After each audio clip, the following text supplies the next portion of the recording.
Hello beautiful friends, it's Jasmine and welcome back to my channel. Thank you so much for being here and I hope you're staying well and safe and healthy. Today we are getting juicy and I'm very excited about this Q&A because I want to make it about questions that you may feel awkward or embarrassed to ask. I really want to talk more about these taboo topics because it's so important that we actually talk more about it because you're not alone, and I hope that through watching this video you can realize that there is nothing wrong with you. I want you to feel included and treat this as if you were asking your older sister. So I asked you guys on my Instagram to submit through your questions and I'm going to keep these anonymous. And before we get straight in, I'm really excited that today's video is sponsored by Goodwall. If you didn't know, Goodwall is a positive, inspirational community for students and young professionals to connect and also discover opportunities from scholarships to jobs. Now that most of us are staying at home,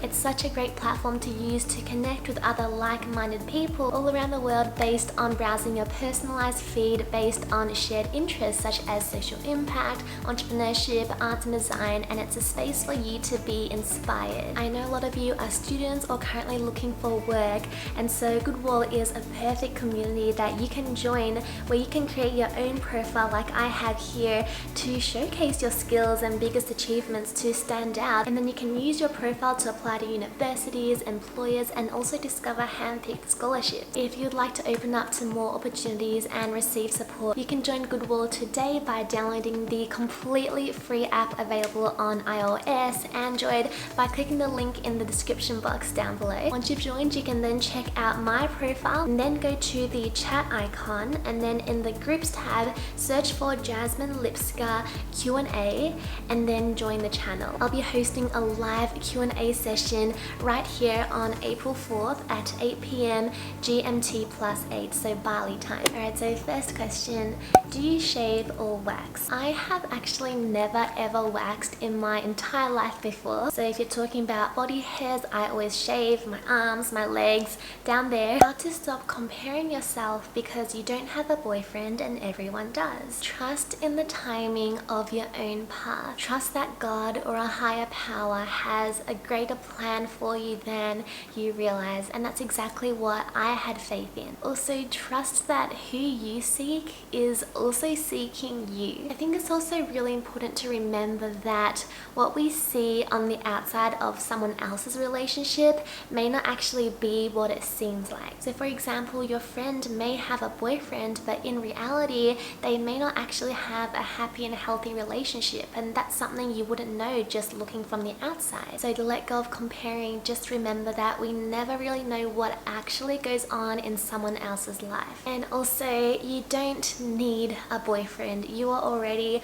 whole and complete all by yourself. No one else, not even a boyfriend, can fill any void you have within you. Also, a lot in your life will change when you do enter a committed relationship with someone, and while there is so much good in that and it brings me so much joy, also enjoy the single life right now because a lot will change. A little while ago I did a Q&A talking about dealing with single life, so I'll leave a link to that video in the description box down below too. So I'm embarrassed, I'm still a virgin, I'm older than you. How do you manage this? It gets me shrinking. Firstly, I'm really grateful that you are also open to share this with me. It means a lot, and age is just a number. There is nothing for you to be ashamed of for being a virgin. This is completely a concept made up by society. You don't need to let this define you, your worth, or your value. Also, let go of comparing yourself and be confident in your choices, in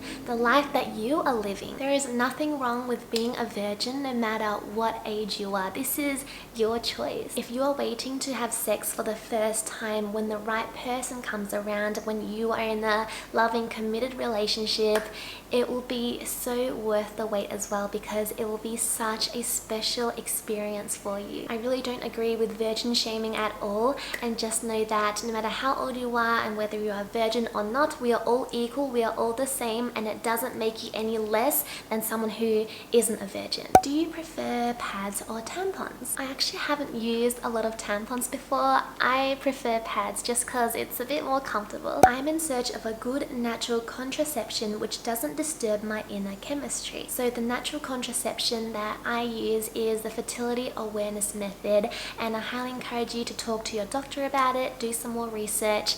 That's one I use, and I use this because there's no hormones going to my body. It's completely natural. Did you feel insecure when you were going to be with your boyfriend for the first time? To be completely honest, because I'm still on the self-love journey and I've had a lot of insecurities in the past which I'm still healing from, the only insecurity I had at the start was that he's too good looking for me. That might sound a bit funny, but that's just kind of what went on in my head. Although on the whole, in general, I didn't feel any other insecurities because he really showed me and proved to me that he loves me. He understands my love languages, and I see how much effort he puts into our relationship. Relationships are really a lot about trust, so that's something that we continuously build. But I think that at first, when you do enter a new relationship, it's completely normal to have insecurities. Is it necessary or okay to experiment and gain experience before meeting the one? So by the one, let's define this as someone that you love and you choose to be committed and exclusive to. You don't need permission to live how you choose to live. If you would like to experiment, go ahead. No one can stop you. If that's your choice and part of your values, you live your life how you want to do it. I would say just get clear on why you want to experiment, and also be informed that if you experiment with more people who you may not know much of, you are risking contracting STDs. And also understand that having sex with someone who you may not love or even like does impact your energy and become a part of you, because you two are coming together and it's a very, very sacred act. You literally enter each other, and that's why their energy will affect you. How do you shave? Struggle with ingrowing hair? I shave by just shaving like this. I sometimes will get ingrowing hair, but that's mainly on my armpits. Aren't you afraid of pregnancy while relying only on temperature family planning method? So with the fertility awareness method that I use as contraception, I take my body basal temperature every morning and record it, and that's how I track my fertility. And no, I'm not afraid of pregnancy, because we also use other contraceptive methods such as the pull-out method and using condoms. I got a lot of questions around sex, and I'm actually really glad about that, because this is one of those taboo topics that we need to talk more about. What do you think about sex? Sorry if it sounds inappropriate, but I'm curious of what your thoughts are. So there's no need to be sorry. This is not inappropriate at all. It is completely normal. Sex is a completely natural part of the human experience. And that's why we're here today, because two people decided to have sex and we were created. I think sex is only a taboo topic because of culture, of conditioning, of the things that are portrayed in movies, and just how society has come to view it. I know that in a lot of families, sex can be a topic that's never spoken about, and it could be seen as a gross or disgusting thing. And I remember in primary school and even in high school, I was just made to feel that it's an icky topic and, you know, don't talk about it. For me, I see sex as a sacred act between two lovers who are in true love to come together and love even more deeply. It's a way of sharing love in a more intimate and deep way. I actually like to call sex making love, and it's a beautiful way of feeling pleasure like no other. Of course, when you do it for the right reasons. Making love is normal, it's not taboo, there's nothing wrong with it, and when you do it with someone you love, it's great. Did you imagine to kiss your boyfriend before you were a couple? I did. When I was getting to know Josh, I definitely thought about, ooh, what would it be like to kiss him?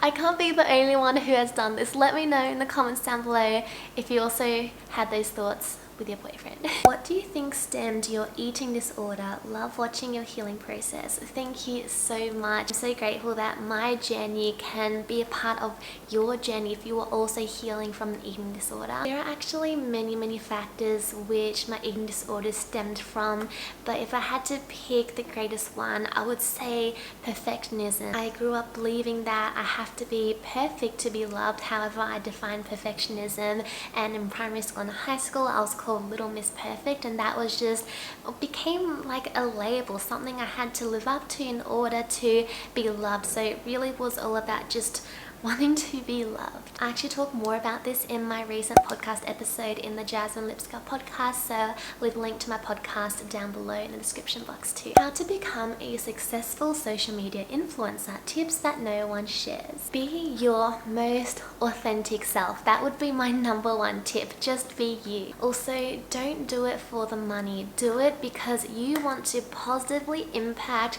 as many people in the world as you can. That's exactly why I started my YouTube channel. I didn't even know you could monetize until a few months in. Also, don't compare yourself to anyone else, and if it means not watching or following other influencers, then you don't have to. Know your uniqueness and be bold and courageous enough to share it. It's also great to focus on one main social media platform, and also don't hold back from creating any content that you want to create. Don't ever feel forced to create, because your audience will know when you have forced it and it's not coming from your most authentic self. Create when you are in the creative state, and if you need to take a break, take a break. I also always keep in mind, let me serve no matter what. So even if a video doesn't do as well as I thought it would, well, at least I put it out there and at least I served, and it's all about the value I'm giving inside. So I always put my audience first. I put myself in their shoes,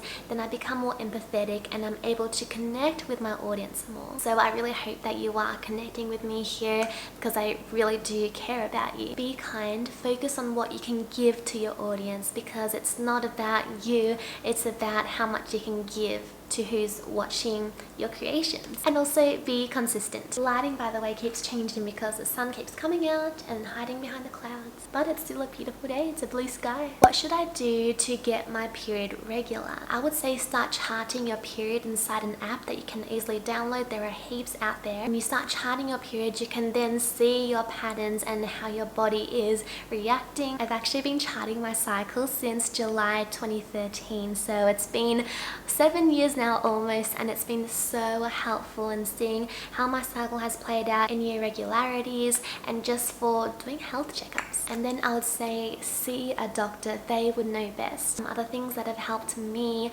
are eating nourishing whole foods for the most part. Also, if you're low in vitamins, you can take some supplements. Get regular exercise in, make sure you get enough sleep, and also reduce stress as much as possible. Physical, mental stress, it can take such a huge toll on our body when we are just producing cortisol. Cortisol is not good for our health. Things like meditation, mindfulness practices, going out into nature for a walk, doing journaling, doing things that are fun and make you laugh, these can all help you reduce stress.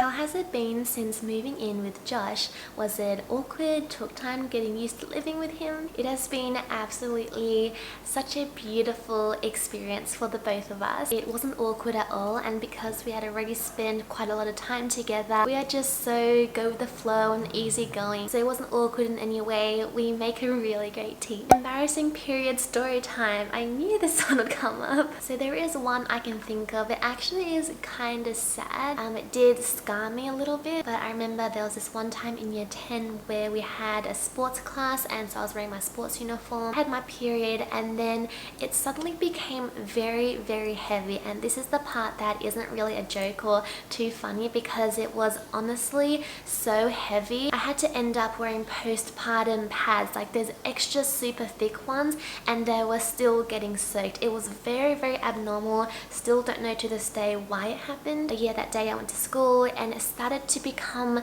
very heavy. Sometime in the morning, my period already soaked through my pad that usually would last me the whole school day, and thankfully I had an extra one, so I went to the bathroom, I changed that, and then less than an hour later it was all soaked already. When that pad was soaked, I obviously felt it, and then I noticed that it stained on my shorts. So that was kind of embarrassing, and it just started to get to a point where I knew I had to go home. I couldn't stay at school like this. I went to the school office. They called my dad. My dad came to pick me up, and after I sat in the school office waiting for my dad, I got up and I looked on the chair, and it stained the chair. The blood was everywhere over the chair. So that was, yeah, pretty embarrassing. But I'm not ashamed of it.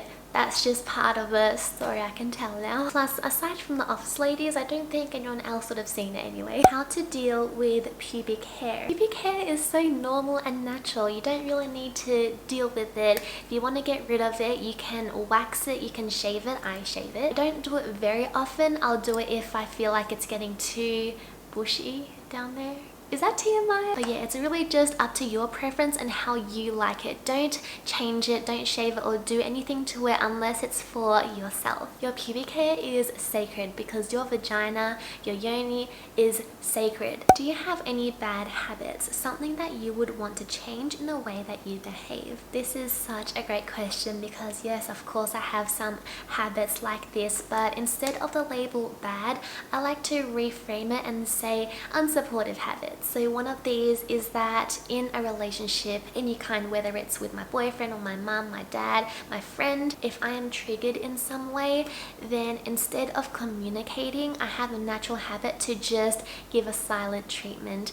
And I know that is not good at all. I know it's not going to solve anything, and I know that the other person will have no idea what's going on, and I just kind of assume sometimes that they can read my mind. So I've definitely been getting better at communicating my thoughts and feelings when I am triggered, and I'm just changing this through self-awareness. So these are going to be the questions for this video. I have a ton more, and that's why I'm going to separate this into 2 parts, so stay tuned for the next video, which is going to be part 2. Thank you so much for sending in your questions. I appreciate you all wholeheartedly, and if there is any topic today that you would like to discuss even more, just share it in the comments down below.